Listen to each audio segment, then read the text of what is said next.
વાત કરીએ દેડિયાપાડાની તો દેડિયાપાડાના ધારાસભ્ય ચૈતર વસાવા સર્કિટ હાઉસ ખાતે આવ્યા હતા અને જેમાં સામાજિક કાર્યકર્તા અને આમ આદમી પાર્ટીના હોદ્દેદારો દ્વારા એમનું સ્વાગત કરવામાં આવ્યું હતું। ત્યારે સંખેડા તાલુકામાં જે સમસ્યાઓ છે તે સાંભળી હતી અને કેવી રીતે તેનું નિરાકરણ લાવવું તેની માહિતી આપી હતી અને આમ આદમી પાર્ટીનું સંગઠન કેવી રીતે મજબૂત થાય એ અંગે પણ ચર્ચા કરવામાં આવી હતી। ત્યારે સંખેડા તાલુકામાં પણ આમ આદમી પાર્ટીની ઓફિસ ચાલુ કરીને સમસ્યાનું સમાધાન કરવાની વાત કરી હતી। આજે અમે છોટાઉદેપુર જિલ્લાના સંખેડા તાલુકાની મુલાકાતે છે।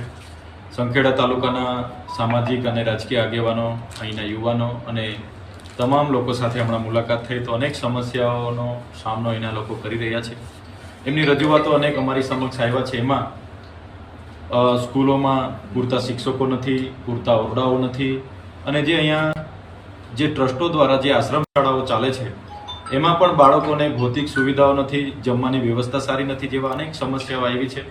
સાથે સાથે નળ સે જલની યોજનાઓ, નળ તો બધા ગામોમાં બેસી ગયા છે પણ પીવાના પાણીની સમસ્યા જે છે છે।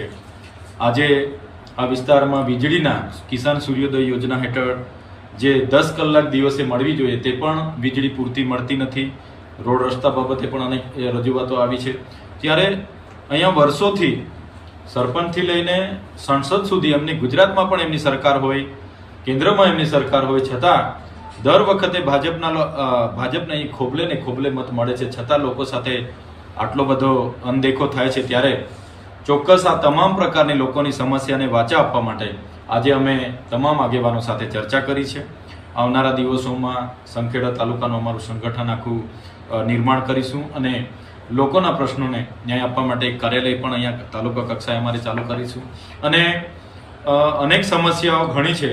આટલી મોટી આ વિસ્તારમાં ખનીજ તરીકે રેતીની લીજો ચાલતા હોય છતાં ગ્રામ પંચાયતોને પૂરતું બજેટ નથી મળતું તો એવી બાબતોને લઈને પણ આવનાર દિવસોમાં સરકારશ્રીમાં રજૂઆત કરીશું અને તાત્કાલિક ધોરણે આ બાબતોને લઈને સરકાર ગંભીરતાથી વિચારે